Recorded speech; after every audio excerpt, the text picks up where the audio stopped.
హెచ్చరిక, దైవజనుని హెచ్చరిక. కృపావరములు నానా విధములుగా ఉన్నవి గాని ఆత్మ ఒక్కడే. ప్రకటన గ్రంథంలో 7 ఆత్మలు అని ఉన్నాయి. మరి ఆత్మ ఒక్కడా, 7గురా?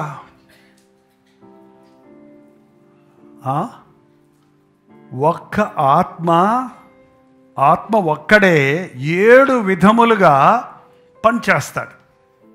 7 వ్యత్యాసమైన వరాలను, 7 వ్యత్యాసమైన విధానాలను ఉపయోగిస్తాడు.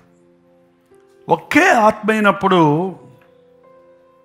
ఎవరు ఎలా ఉన్నప్పటికీ, ఎవరు ఏం చేసినప్పటికీ, అంటే పాట పాడినా, వాయిద్యాలు వాయించినా, ప్రసంగం చేసినా, కూర్చొని వాక్యం విన్నా, ప్రార్థించినా, మరొక పని చేసినా, మరొక అరేంజ్మెంట్ చేసినా, మీడియాలో హెల్ప్ చేస్తున్నా, డిఫరెంట్ వర్క్స్ అన్నీ జరుగుతున్నాయి ఇక్కడ అన్నీ. కాబట్టి ఒక చక్కటి ప్రోగ్రామ్ని, ఒక లైవ్ సర్వీస్ని మనం ప్రజెంట్ చేయగలుగుతున్నాం.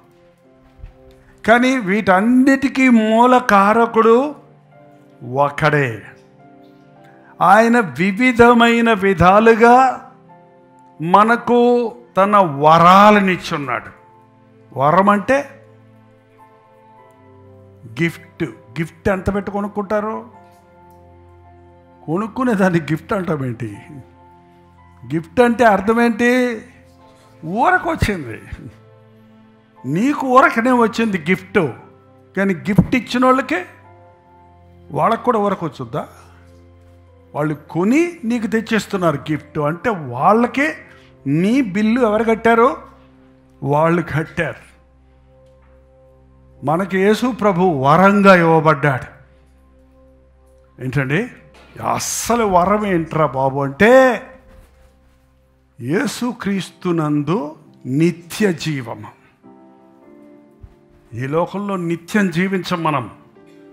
ఈ లోకము దాని ఆశ గతించిపోతుంది. పాపం వల్ల మరణం వచ్చింది.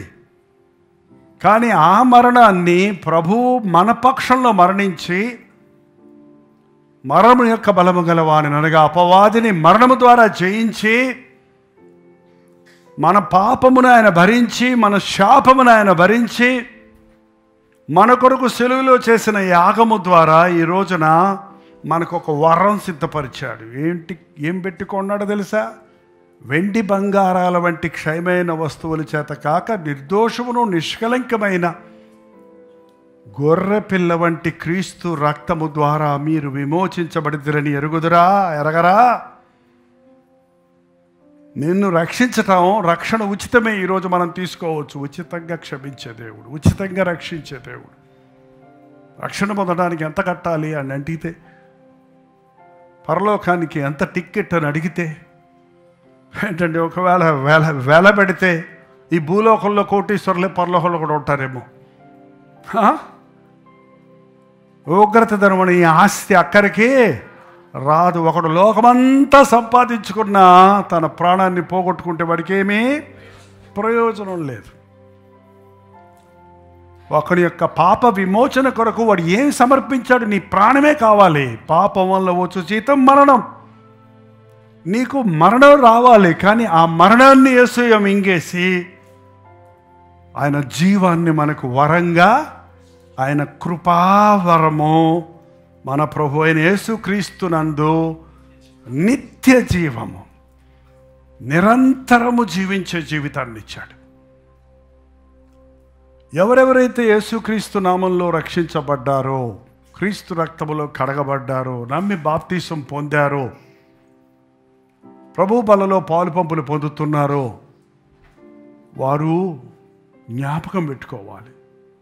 మీరు మీ సొత్తు కాదు, మీరు విలువ పెట్టి కొనబడ్డారు. ప్రార్థన. జీవజల ఊటలు ఊరజేయన ఆయన, పాసి చేరకుండా, కల్మషము నిలబడకుండా, ఎప్పటికప్పుడు శుద్ధీకరించబడిన శుద్ధ జలాలతో పరిశుద్ధపరచబడుతూ అనేకులకు ఆశీర్వాదకరముగా, మా జీవితాలు జీవనదిగా, అనేకుల దాహమును తీర్చినదిగా, అనేకులు శుద్ధీకరించబడుటకు ప్రయోజనకరమైన జీవితాలు జీవించుటకు మాకు సహాయం చేయ. ఆత్మ ద్వారా కలిగే రకరకాల వరాల గురించి విన్నాం. ఏ వరం మాకిచ్చావో, ఏ పరిచర్య మాకిచ్చావో, ఏ తలాంతు మాకిచ్చావో, ఏ వరం ఇచ్చావో ఈరోజు మేము తెలుసుకొని దాన్ని నీ ముందు పెట్టి అభిషేకించబడి ఇది బదులు కొట్టి చేతుల్లో వాడబడటం సహాయం. మీటింగ్ ముగిసిన పరిశుద్ధాత్మని కార్యం మా హృదయాలలో కొనసాగడానికి ఎంతో కాలంగా నిర్విచారంగా ఉన్న మేము, నిర్లక్ష్యంగా ఉన్న మేము మేల్కొని మొర్రపెట్టుటకు, నీ అగ్ని మా గుండెల్లో మండుటకు,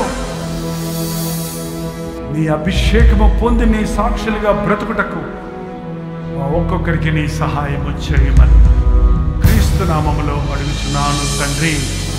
ఆమేన్.